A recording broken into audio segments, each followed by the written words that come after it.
Assalamualaikum everyone. Welcome to today's talk on managing diabetes during Ramadan. My name is Dr. Fazan. I'm internal medicine medical officer here at Post International Hospital, and I'll be moderating today's talk. As we know, fasting is one of the 5 pillars of Islam, that is during the month of Ramadan. Ramadan is the month in which the Quran was revealed. It is also the month in which Muslims try to find Laylatul Qadr, that is the night of victory. Therefore, Ramadan is a month of great significance for Muslims all around the world, and it is wish and desire of every Muslim to keep their fast and earn the rewards of Allah, even the ones with the diabetes. Ladies and gentlemen, quickly sharing some stats just to give us a perspective. Altogether, there are 2 billion Muslims in this world almost, and out of that 1.5 billion Muslims keep their fast every year, and out of that 150 million Muslims have diabetes.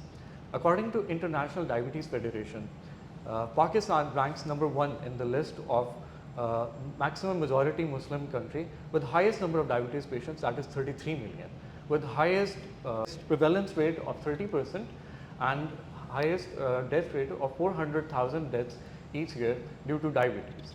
Pakistan's diabetes burden is largely due to factors like poor eating habits, sedentary lifestyle and unawareness. This is exacerbated during the month of Ramadan because fasting directly impacts the blood glucose control, making diabetes management a healthcare challenge for everyone. Ladies and gentlemen, our today's talk will be focused on exploring authentic guidelines and essential tips that will help us navigate through Ramadan safely. Let us quickly get to know our guest today. Today we have with us Ms. Zara Anwar. She is consultant internal medicine. Dr. Asim Munir Alvi, he is consultant endocrinologist, and Ms. Tasneem Zara Ali, she is clinical nutritionist. Thank you so much for joining us. Dr. Zara, we'll start with questions from you. Thank you. What are the key considerations when deciding if a diabetic patient is fit to fast during Ramadan? Thank you so much, Dr. Faizan. Key considerations for a diabetic patient to fast, इसको हम broadly तो divide करेंगे कि patient की type of diabetes कौन सी है, whether it is type 1 diabetes or type 2 diabetes. Type 1 diabetes, if it is very well controlled, then it is suggested कि आप रोज़ा रख सकते हैं. But normally type 2 diabetes जो well controlled हो, HbA1c 7 to 8 हो, तो आप रोज़ा रख सकते हैं. वेल कंट्रोल्ड का मतलब यही है कि आपकी शुगर की रीडिंग्स क्या आती हैं और आपको कॉम्प्लिकेशंस कितनी होती हैं. ज़्यादा कॉम्प्लिकेशन जिसको मैं हाईलाइट करना चाहूँगी, दैट इज़ हाइपोग्लाइसीमिया, शुगर का कम होना. उसकी अवेयरनेस है. हाइपोग्लाइसीमिया जब कम होता है तो उसके सिम्टम्स क्या होते हैं, ये एक तो पेशेंट को पता होना चाहिए. शुगर चेक करनी है, ये पता होना चाहिए. अगर ये चीज़ें पता हैं और HbA1c भी वेल कंट्रोल्ड है, 7 से कम है, तो सेफली रोज़ा रख सकते हैं. Moving forward, how do comorbs like hypertension or kidney disease influence fasting recommendations for diabetic patients? ये बड़ा अच्छा सवाल है क्योंकि डायबिटिक पेशेंट्स में कोमॉर्ब्स भी होते हैं, जैसे हाइपरटेंशन भी होती है अमूमन, किडनी डिजीज़ भी डायबिटीज़ की वजह से हो सकती है और इसी तरह दिल के मसले भी हो जाते हैं. तो एक तो अगर आपकी कोई कोमॉर्बिडिटी जैसे आपको कोई दिल का मसला है, उसी वक्त डायग्नोज हुआ जिस वक्त आपने अभी रोज़े रखना शुरू करने हैं, तो बेहतर है कि आप ना रखें. हाँ, अगर पुराना है जिसके लिए आप रेगुलर मेडिकेशन ले रहे हैं, आपको रिसेंटली कोई सिम्टम्स नहीं हुए, तो आप बिल्कुल depending on control of diabetes रोज़ा रख सकते हैं. इसी तरह हाइपरटेंशन है, ब्लड प्रेशर ज़्यादा होना, अगर वो बहुत अच्छा कंट्रोल है तो आप बिल्कुल रोज़ा रख सकते हैं. किडनी डिजीज़ पे मैं थोड़ा सा डिटेल से बात इससे करना चाहूँगी कि किडनी की डिजीज़ की स्टेजेस होती हैं. अगर स्टेज 3 से आगे है, स्टेज 4 है, 5 है या डायलिसिस पे है, तो उसमें इलेक्ट्रोलाइट इम्बैलेंस का खतरा, डिहाइड्रेशन का खतरा थोड़ा ज़्यादा होगा, तो उसमें रोज़ा अवॉइड करना चाहिए. अदरवाइज़ अगर वेल कंट्रोल्ड किडनी डिजीज़ है तो उसमें भी आप रोज़ा रख सकते हैं. तो इट डिपेंड्स कि आपको जो भी कोई कोमॉर्बिडिटी या कोई और डिजीज़ है वो किस वक्त हुई, उसका कंट्रोल कैसा है. अगर बहुत अच्छा है, पुरानी चलती आ रही है, आप उसके साथ एक अच्छी ज़िंदगी गुजार रहे हैं, तो आप रोज़ा रख सकते हैं उसके साथ भी. Right, that's really nicely explained. Next question, what are the most common complications you see in diabetes who fast and how can they be prevented? जो रमज़ान के लिहाज से कॉम्प्लिकेशन होंगी, जो वो होगी हाइपोग्लाइसीमिया या हाइपरग्लाइसीमिया एंड डिहाइड्रेशन और diabetic ketoacidosis, that is complicated diabetes. तो हम एक एक करके एक डिस्कस करते हैं. हाइपोग्लाइसीमिया मींस शुगर का कम होना. जैसे मैंने अभी आपको पहले बताया कि पेशेंट को हाइपोग्लाइसीमिया की अवेयरनेस है कि मुझे उसमें होगा क्या. भूख में भी हाथ कांपते हैं, बस मतलब बंदे को भूख लगती है तो उसका दिल कहता है कि वो खा ले, तो उसे पता होना चाहिए कि इस वक्त मुझे शुगर चेक करनी है, मेरी किस शुगर पे मैंने अपना रोज़ा खोल देना है. हाइपोग्लाइसीमिया की अवेयरनेस बहुत ज़रूरी है एक डायबिटिक पेशेंट के लिए रोज़ा रखने के लिए। सेकेंड जी हाइपरग्लाइसीमिया। हाइपरग्लाइसीमिया यानी आपकी शुगर का ज़्यादा होना, जिसके साथ आपको बार बार यूरिन करने के लिए वॉशरूम जाना पड़ रहा है, डिहाइड्रेशन उससे बहुत ज़्यादा हो जाएगी, तो आप रोज़ा कंटिन्यू अपना नहीं रख पाएंगे।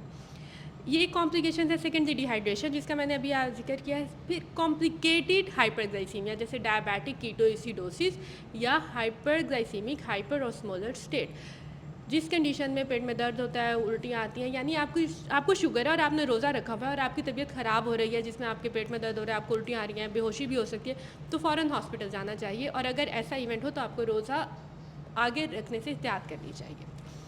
Thank you so much, Dr. Thank you. Zara. We're moving on to Dr. Asim Ulvi. Sir, how should insulin and oral medications be adjusted for diabetic patients who choose to fast? First of all thank you very much for inviting me. अच्छा, जब रमज़ान शुरू होता है ना, तो रमज़ान से तकरीबन 4 से 6 हफ़्ते पहले या 2 महीने पहले जो शुगर के मरीज़ हैं उनको अपने डॉक्टर को लाजमी चेक कराना चाहिए, ताकि वो सबसे पहले देखें कि कौन सा पेशेंट जो है वो रोज़ा रख सकता है और कौन सा पेशेंट नहीं रख सकता। और जो नहीं रख सकता, अगर वो रमज़ान से पहले उसको ऑप्टिमाइज़ किया जा सकते तो उसको ऑप्टिमाइज़ किया जाए। 4-5 किस्म के शुगर के मरीज़ ऐसे होते हैं जिसमें हम स्ट्रेट फॉरवर्ड मना कर देते हैं कि आपने रोज़ा नहीं रखना। वो 4-5 किस्म के मरीज़ कौन से हैं? नंबर 1 ये होता है कि जिसको हाइपोग्लाइसीमिया अनअवेयरनेस हो। हाइपोग्लाइसीमिया अनअवेयरनेस क्या होती है बेसिकली?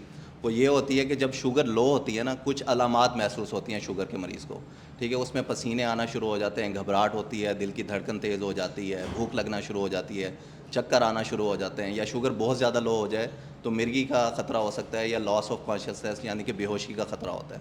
तो ऐसा मरीज़ जिसकी शुगर बार बार लो हो रही हो, तो उसको ये अलामात नहीं आती जब तक इतनी ज़्यादा लो ना हो जाए कि वो बेहोशी में चला जाए या मिर्गी का झटके ना पड़ना शुरू हो जाए।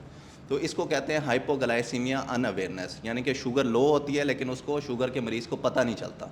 तो उस शुगर के मरीज़ को आपने स्ट्रेट फॉरवर्ड मना कर देना कि आपने रोज़ा नहीं रखना।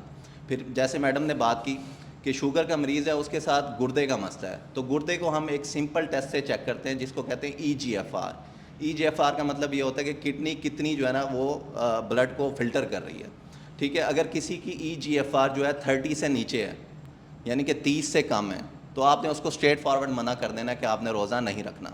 उसके बाद शुगर का वो मरीज़ जिसको जो है ना दिल का मसला है और अनस्टेबल चल रहा है। अनस्टेबल का मतलब ये है कि दवाइयों के बावजूद उसका कंट्रोल नहीं है उस पर, तो उसको भी आपने स्ट्रेट फॉरवर्ड मना करना है कि रोज़ा नहीं रखना। और जो प्रेग्नेंट फ़ीमेल्स होती हैं, ठीक है, जिनकी शुगर कंट्रोल नहीं है, तो उनको भी आपने स्ट्रेट फॉरवर्ड मना करना है कि रोज़ा नहीं रखना। इसी तरह जो बड़ी उम्र के लोग होते हैं जिनको याददाश्त के मसाइल होते हैं या बहुत ज़्यादा वो कमज़ोर होते हैं, ठीक है, तो उनको भी आपने स्ट्रेट फॉरवर्ड मना कर देना है कि रोज़ा नहीं रखना। और बाकी तकरीबन हम 14-15 चीज़ें देखते हैं जिसमें हम फिर स्कोर निकालते हैं कि किसका स्कोर कितना आ रहा है, तो उसमें सारी चीज़ों को ऐड करके एक स्कोर आता है, ठीक है। अगर वो 3 से कम है, ठीक है, तो वो पेशेंट रोज़ा रख सकता है।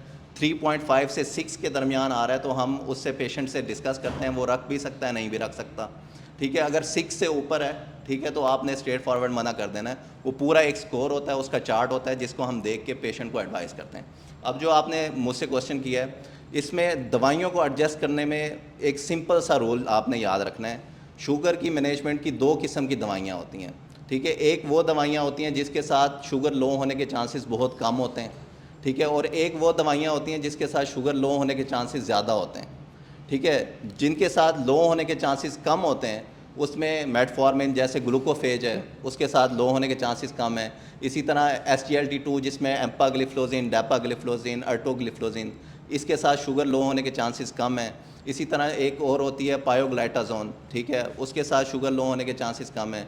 इसी तरह DPP-4 इनहिबिटर होते हैं जिसमें ये सीटाग्लिप्टिन, विल्डाग्लिप्टिन, लिनाग्लिप्टिन, इसके साथ शुगर लो होने के चांसेस कम है।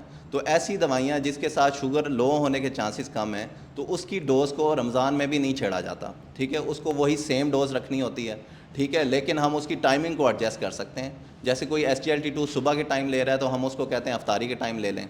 इसी तरह अगर कोई ग्लूकोफेज 3 टाइम ले रहा है तो उसकी जो है ना सुबह वाली डोज़ सहरी के साथ हम रखते हैं, दोपहर वाली और शाम वाली डोज़ को हम अफ्तारी के साथ दे देते हैं, ठीक है। ये तो वो हो गई दवाइयाँ जिनके साथ शुगर लो होने के चांसेस कम है, तो उसको आपने डोज़ को सेम रखना होता है, टाइमिंग थोड़ी सी चेंज हो सकती है।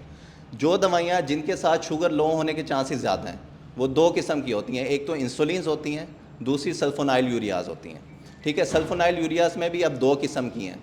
ठीक है, एक पुरानी सल्फोनाइल यूरियाज आती थी जो डायनल के नाम से आती थी, ग्लिबिनक्लामाइड, उसके साथ शुगर लो होने के चांसेस थोड़े से ज़्यादा होते हैं बनिस्बत जो न्यूअर जनरेशन जो सल्फोनाइल यूरिया आई हैं, जिसमें ग्लिक्लाजाइड है, डाइमैक्रॉन के नाम से आती है, इसी तरह जो है ना ग्लिमीपराइड है, ठीक है, या एमरिल या गैट्रिल के नाम से आती है, तो इसके साथ शुगर लो होने के चांसेस कम होते हैं। तो अगर वो पुरानी कोई सल्फोनाइल यूरिया ले रहा होता है तो उसको हम न्यूअर जनरेशन में सल्फोनाइल यूरियाज में कन्वर्ट कर देते हैं। ठीक है, और उसकी डोज़ को अगर किसी की शुगर बहुत अच्छी कंट्रोल है रमज़ान से पहले, तो हम 25 से 50% कम कर देते हैं।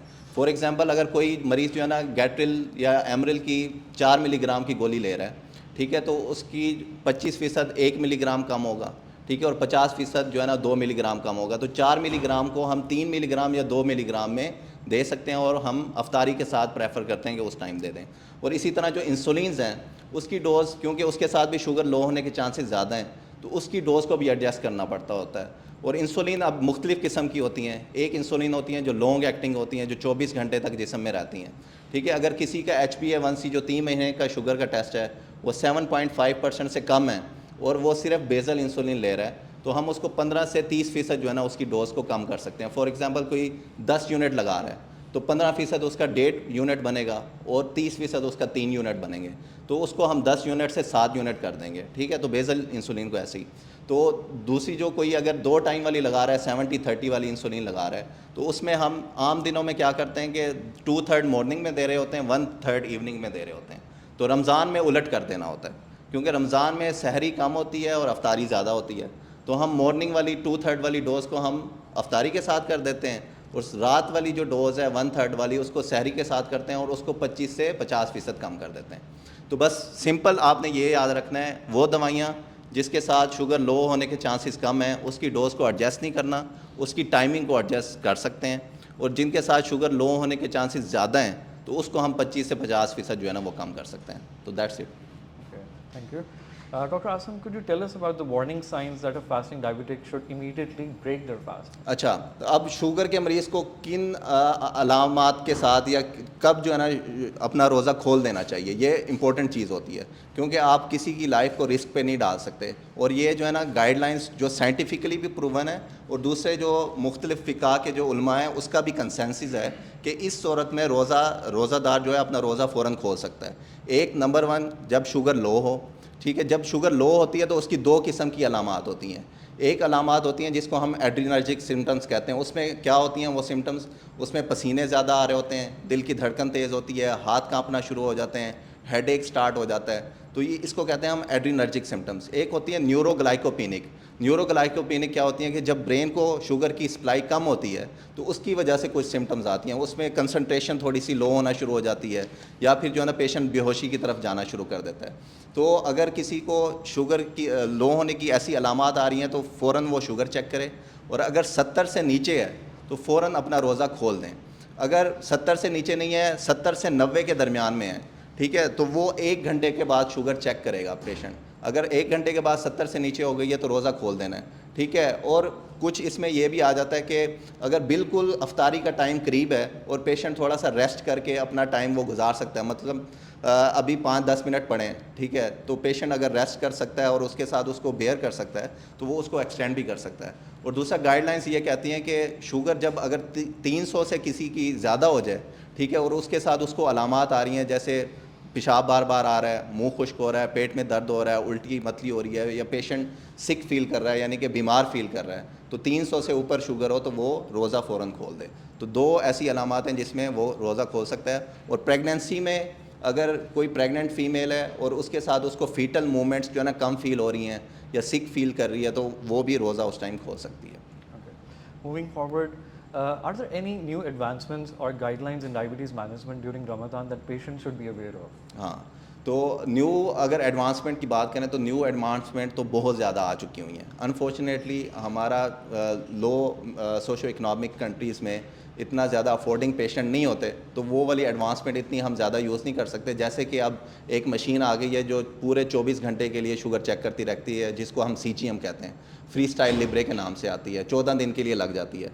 तो रमज़ान में 2 दफ़ा अगर पेशेंट लगा रहे तो उसकी मुसलसल 24 घंटे के लिए शुगर चेक होती रहेगी, और उसको बार बार जो है ना शुगर चेक नहीं करनी पड़ेगी। और उस पर अलार्म्स भी होते हैं कि शुगर हाई हो रही है तो अलार्म आ जाता है, लो हो रही है तो अलार्म आ जाता है। तो एक तो ये CGM है।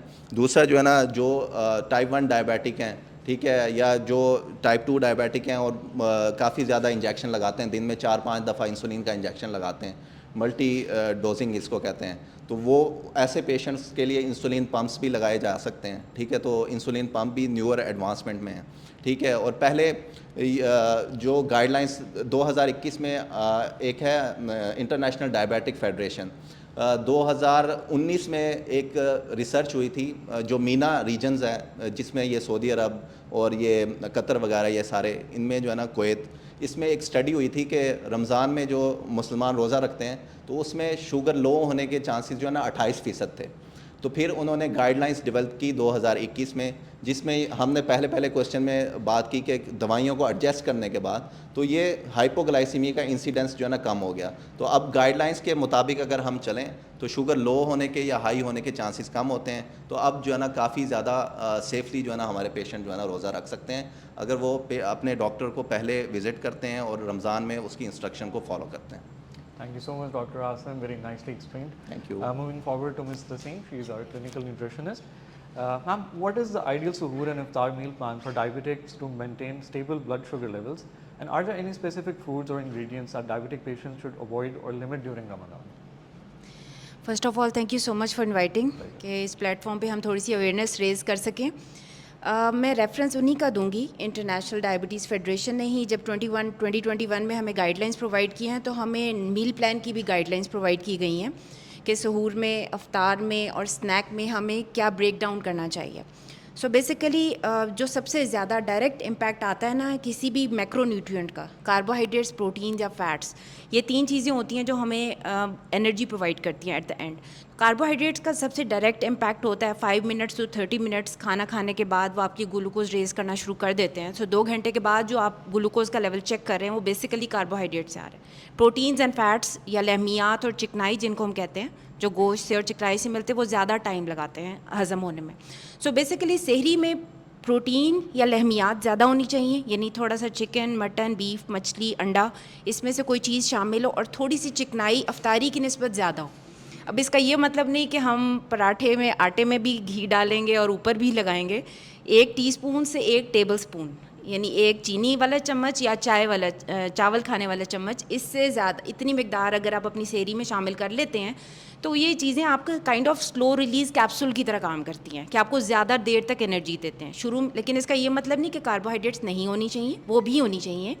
कार्बोहाइड्रेट्स से निशास्ता हमें चीनी वगैरह से मिल जाता है, रोटी, चावल, फल, दूध, दही, दालें, चने, लोबिया, आलू, मटर, मकई, इन चीज़ों से मिलते हैं। सो बेसिकली ये बहुत अच्छा आइडिया हो कि आप सुबह के टाइम सेहरी में दालें या चने इस्तेमाल करें। जैसे कि हमारे यहाँ पाकिस्तान में वैसे भी चने सुबह सेहरी नाश्ते में एक बड़ा इंपॉर्टेंट कंपोनेंट होता है, तो चनों या दालों के साथ थोड़ा सा मीट शामिल कर लें, जैसे दाल गोश्त हो जाता है या हलीम टाइप हो जाए या अंडा चने हो जाएं, तो ये आपको ज़्यादा देर तक एनर्जेटिक रखेंगे और आपको एनर्जी मिलती रहेगी। और दूसरा, डेयरी का इस्तेमाल, दूध या दही, ये है कार्बोहाइड्रेट का सोर्स, लेकिन साथ प्रोटीन भी है और फैट्स भी हैं, गुड फैट्स भी हैं, तो आप इसको ज़रूर अपनी सेहरी का हिस्सा करें। आमतौर से हम ऐसा ही करते हैं कि हम दही या दूध पत्ती लेते हैं या दही लेते हैं, साथ चने या दालें शामिल कर लें। लेकिन अगर सब्ज़ी खाने के शौकीन है सेहरी में, तो साथ कोई बोटी होनी चाहिए, चिकन की या मटन की या बीफ की साथ हो, ताकि वो उसको ज़्यादा देर तक, फ़ाइबर आपको सब्ज़ी से मिल जाएगा और साथ आपकी प्रोटीन आपको ज़्यादा देर तक लेके चलेगी। और रोटी पर 1 खाने का चम्मच आप ऑयल लगा लें, प्लांट बेस्ड ऑयल लगाएं, वो ज़्यादा बेहतर है, आपके दिल की शरियानों को तंग नहीं करता। तो वो चीज़ें अगर आप इस्तेमाल करें सेहरी अच्छी। अफ्तारी को हल्का रखें, जबकि हमारे यहाँ उल्टा होता है, हमारे यहाँ पकोड़े, समोसे, रोल, ये सारी चीज़ें। सो कोशिश ये करनी है कि अगर आपको डायबिटीज़ है तो आप अपना अफ्तारी बिल्कुल खजूर से खोलें, 1, 2 या 3 से ज़्यादा खजूरें नहीं होनी चाहिए। 1, 2 या 3 खजूरें ले लें। सबसे पहले पानी पिएँ, कि जो हमारा पानी है ना, एक्चुअली हमें पानी की कमी पूरी करना बहुत ज़्यादा ज़रूरी है। फिर उसके बाद 1, 2 या 3 खजूरें खा लें और उसके बाद कोई एक्सचेंजेस की टर्म में हम बात करते हैं, वो ज़ाहिर हम एक पेशेंट को उसकी नीड के हिसाब से बताएंगे कि उसको कितने ग्राम्स खाने चाहिए। 15 से 30 ग्राम का एक स्नैक होना चाहिए, जिसमें एक मिल्क शेक आ सकता है, 1 कप दूध और 1 फल का बना हुआ, या 1 प्याली आलू चने की चाट आ सकती है, या फिर 1 कप फ्रूट चाट आ सकती है जिसमें जूस ना डाला गया हो या चीनी ना डाली गई हो। तो इससे या कोई सैंडविच हो सकता है कि ब्राउन ब्रेड का एक चिकन का सैंडविच हो जाए, वो आप ले लें। उसके बाद नमाज का ब्रेक लें, थोड़ा सा गैप लें और फिर आप खाने की तरफ जाएं, जिसमें कि 45 to 50 ग्राम्स कार्बोहाइड्रेट शामिल होनी चाहिए, रफली स्पीकिंग। डिपेंड्स वंस अगेन ये पेशेंट की नीड के मुताबिक होगा, हाइट के मुताबिक होगा, फिजिकल एक्टिविटी के मुताबिक होगा। तो उसमें फिर 3 से 4 एक्सचेंजेस, यानी रोटी सालन आ जाएगा, कोई दही आ जाएगा, रायता आ जाएगा, फल आ जाएगा, एक अच्छी कॉम्पोजिशन आपकी खाने की हो जाएगी। और अगर ज़रूरत हो तो रात को दोबारा एक 30 ग्राम का स्नैक लिया जा सकता है। अगर आप इन गाइडलाइंस को फॉलो करेंगे तो उम्मीद है कि ना शुगर बहुत ऊपर जाएगी और ना नीचे जाएगी, एक कंसिस्टेंट तरीके से चलेगी। Thank you. Right. My second question to you: how can patients manage cravings and avoid excessive carbohydrate intake after breaking their fast? बहुत अच्छा सवाल है, क्योंकि अक्सर होता यही है कि कार्बोहाइड्रेट लोडिंग हो जाती है, यानी पकोड़े भी खा लिए, समोसे भी खा लिए, नान भी खा लिया, सब कुछ खा लिया, तो वो हम 40-50 ग्राम कार्बोहाइड्रेट्स या 30 ग्राम की बात कर रहे हैं, वो 100 ग्राम पे पहुंच जाते हैं, सब कुछ एकदम से खाने की वजह से। सो करना क्या है कि पानी पी लिया, उससे एकदम से आपको एक सेटिस्फैक्शन हो जाती है। अगर पानी नहीं पिया जा रहा, भाई कोई ड्रिंक लाजमी चाहिए, तो ऐसा ड्रिंक बनाए जिसमें कि चीनी या तो ना हो, या फिर 1 से 2 चाय के चम्मच चीनी हो, लेकिन उसके साथ फ्रूट को कंबाइन किया जैसे आजकल स्ट्रॉबेरीज़ का बड़ा अच्छा सीज़न है, तो स्ट्रॉबेरीज़ को पानी के साथ ब्लेंड कर दें, 1 चाय की चम्मच चीनी डाल दें, तो उसका फाइबर उसको स्पाइक करने से रोकेगा। और उसके अलावा सत्तू बड़ा अच्छा इस्तेमाल हो जाता है, कच्ची लस्सी, इस तरह की कोई चीज़ बना लें अगर पानी पीने को दिल नहीं करा, अगर आपको कोई ड्रिंक लाजमी चाहिए। उसके बाद क्रेविंग को कैसे रोकना है कि जैसे आप बताया गया ना कि जी 30 ग्राम का स्नैक हो, चाट ले लें या सैंडविच बना लें या कुछ इस तरह लें, उसके बाद खाने से दूरी इख्तियार करें, उठ के कमरे से बाहर चले जाएं, ज़बरदस्ती खाने से दूर हो जाएं। 10 मिनट के बाद पेट भर जाता है। फॉर एग्ज़ाम्पल मैं खाना खाने बैठी हूँ और मुझे किसी की कॉल आ गई है और बात लंबी हो गई है, तो दोबारा खाना खाने को दिल नहीं करता। सो हाइपोथैलेमस में यहाँ जो मैसेज यहाँ से पहली बाइट से शुरू होता है, वो 20 मिनट में ब्रेन में पहुँचता है। खाना इससे पहले पेट में ज़्यादा अंदर जा चुका होता है, हम ओवरलोड कर चुके होते हैं 15 मिनट में। सो जो 30 ग्राम के करीब का स्नैक लेके आप कमरा बदल लें, वज़ू करने चले जाएं, नमाज़ पढ़ने चले जाएं, तो जब तक आप वापस आएंगे काफ़ी हद तक भूख ख़त्म हो चुकी होगी। तो इस तरह क्रेविंग्स और मैनेज की जा सकती हैं। That's a very nice strategy, I must say. My last question: are there specific hydration strategies that can help diabetic patients and avoid dehydration while fasting? जी बिल्कुल, ये बहुत सबसे इम्पॉर्टेंट आप इसको समझें कि पानी पूरा करना। अब जब आप खाना खा रहे होते हैं ना, अगर आप ज़्यादा पानी उस वक्त पी लेंगे तो बोझलपन हो जाता है, तबीयत बहुत अजीब सी हो जाती है कि जैसे आपको लगता है ऊपर को आ रहा है बार बार। खाने के बाद डाइजेस्टिव एंजाइम्स रिलीज़ होते हैं जिन्होंने आपके खाने को हज़म करने में मदद करनी होती है। अगर आप उसके बाद ज़्यादा पानी पी लेंगे तो वो एंजाइम्स डाइल्यूट हो जाते हैं, तो फिर डाइजेशन का प्रोसेस लंबा हो जाता है। मैंने आपको कहा ना कि आप रोज़ा खोलते ही खजूर लें और 1 गिलास पानी ले लें या शुगर फ्री ड्रिंक कोई ले लें, उसके बाद आप खाना खाएं। फिर दिल करेगा पानी पीने को, मत पिएं, गैप दें। यानी आपने इफ्तारी की, नमाज़ पढ़ी, खाना खाया, आजकल के टाइमिंग के लिहाज से 9 से 11 का टाइम बहुत अच्छा है कि आप 4 से 5 गिलास पानी पी लें, गिन के। 1 लीटर बोतल रखेंगे, ये मेरी बोतल है, और इसको आपने 11 बजे तक ख़त्म करना है। अब 1 गिलास आपने पहले पिया था, 4 गिलास आपने यहाँ पे पी लिए, फिर आपने कोई चाय लस्सी बीच में ले ली, 6 कप यहीं पे हो गए। फिर आप सुबह जब सेरी के लिए उठेंगे बस 1 गिलास पहले पी लें, उसके बाद आपने कोई चाय लस्सी लेनी होगी, आपके 8 गिलास पूरे हो जाएंगे। सेरी पे ज़्यादा पानी पीने की कोशिश ना करें, रात में सोने से पहले ही पूरा कर लें, तो फिर आपकी तबीयत में बोझलपन भी पैदा नहीं होगा। और गिन के, कॉन्शियसली तवज्जो दे के अपने 4 से 5 गिलास सोने से पहले पानी के पूरे कर लें, तो हाइड्रेशन का फिर कोई मसला नहीं। फिर सुबह नहीं भी पिए जाएंगे या सेरी पे जाग नहीं भी खुलेगी तो कोई ज़्यादा डिहाइड्रेशन का मसला नहीं होगा। Right. Thank you so much. This marks the end of our discussion. I hope it was very useful for you.